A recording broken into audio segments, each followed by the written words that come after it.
halaman 23 ya. Garis ke-3 dari atas. Fala zakata fima siwan ni'am.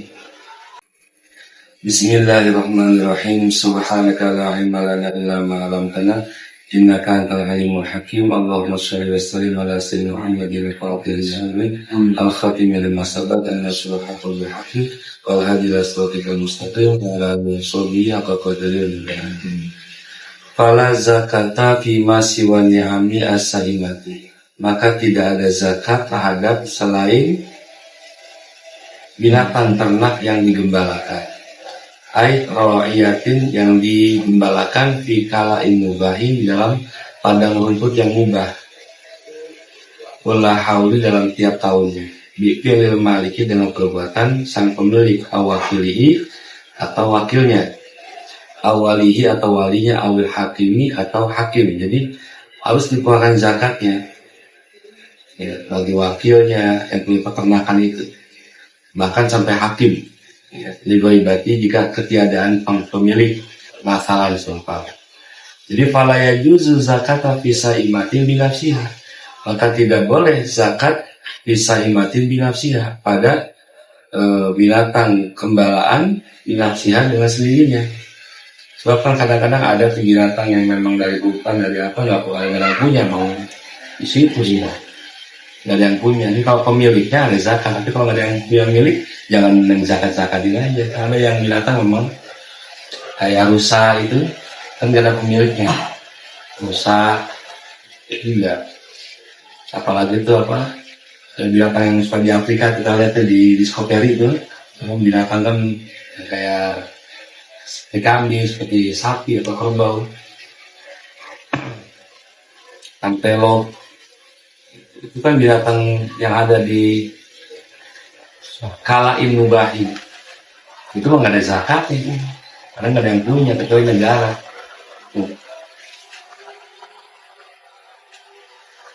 Ya.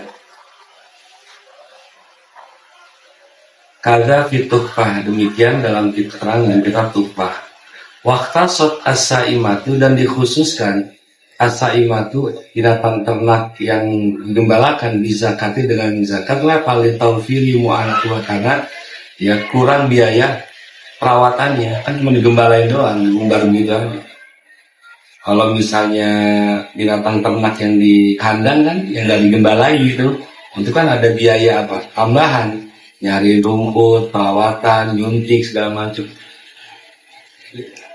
Makanya yang binatang ternak yang diumbar itu yang ada zakat. Kalau binatang ternak yang di kandang ya nggak ada zakat, ya paling zakatnya dagangan doang. Zakatnya jatuhnya 3 kalau itu dagangan, nggak bakal jual gitu.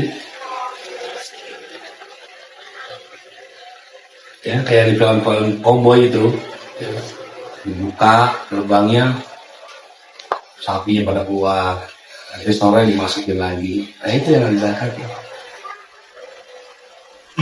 Karena kan biayanya kurang. Ya.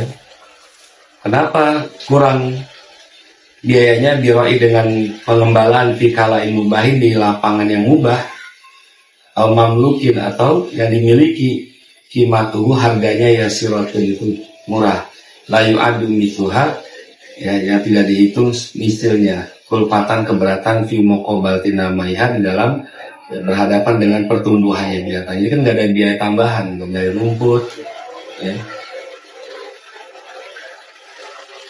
Walakin lau alafa qadrun, apabila diringkas kadarnya itu naisu biduni, itu bisa hidup walaupun tanpa pengembala, juga tanpa peternak itu. Yaitu kambing ya, karena dilepas dari tempat ini hidup sendiri. Bila dororin, dengan tanpa kemudaratan bayinun yang nyata. Walam yaksud bihi qat'us saumi, dan tidak bermaksud dengannya dengan qat'us saumi, memutuskan racun. Lam yadur, tidak bahaya. Jadi kalau memang diracun ya mungkin ya ada virus ya mati semua. Sebab kalau di kala itu, kalau di lapangan yang mubah itu ya biasanya sehat-sehat, gemuk-gemuk. Beda sama yang ternakan rumahan itu, bikin ternak di kandang. Itu biasanya banyak penyakitnya. Karena disuntik juga, dirawat, di kandangnya kotor aja penyakitan. Kebanyakan kan sapi-sapi dari Bromo atau terus kambing dari Bromo, karena emang ternaknya ya di Umbar aja. Sapi di mana lagi tuh yang di Flores itu kan, itu emang orang nggak punya kandang, ini di Umbar aja sih punya sapi, punya kandang doang kupingnya, misalnya atau ada loncengnya gitu sebagai tanda. Ini ya dari makan sendiri. Kawin beranak gitu dah, laporan jadi gunung bukit. Ini pendapatnya Imam Barmawi dan Wal-Fashani. Nah, insya Allah besok kita akan belajar syaratnya haul. Jadi zakat itu selain nisab juga harus perhitungkan haulnya. Misalnya kita punya emas, kan sudah melebihi 84 gram. Emas kan udah wajib zakat tuh nisabnya. Nah, zakatnya itu kalau setahun. Jadi kalau emas itu kita kasih ke orang, tapi dengan syarat nanti balikin, gitu. Nah, itu berarti kan kita mensiasati, kan haulnya kan belum cukup. Aturan setahun, nah, bulan ke-11, ini tip ke orang. Ini bakal lu bahasanya, tapi terpulangin. Nah, berarti kan haulnya kurang itu, berarti gak kena zakat.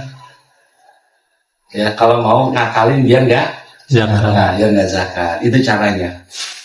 Ya, kita ajarin biar kagak keluar zakat, begitu caranya. Kita beli emas, membakar simpanan, ternyata mau dikit lagi haul, kita kasih ke bini kita. Kan kita nggak punya emas jadi itu. Dalam setahun nggak punya, nisab udah, tapi pas dalam setahun kita nggak ada. Belum setahun kita udah nggak punya. Nah, nggak kena kewajiban zakat. Nggak apa-apa begitu, sah. Kagak bayar zakat. Cuma nanti kata Allah terbanyak yang ngambil deh. Kalau Allah yang ngambil zakat kan caranya beda. Hah? Apa Nabi Malan tanah Rasulullah ya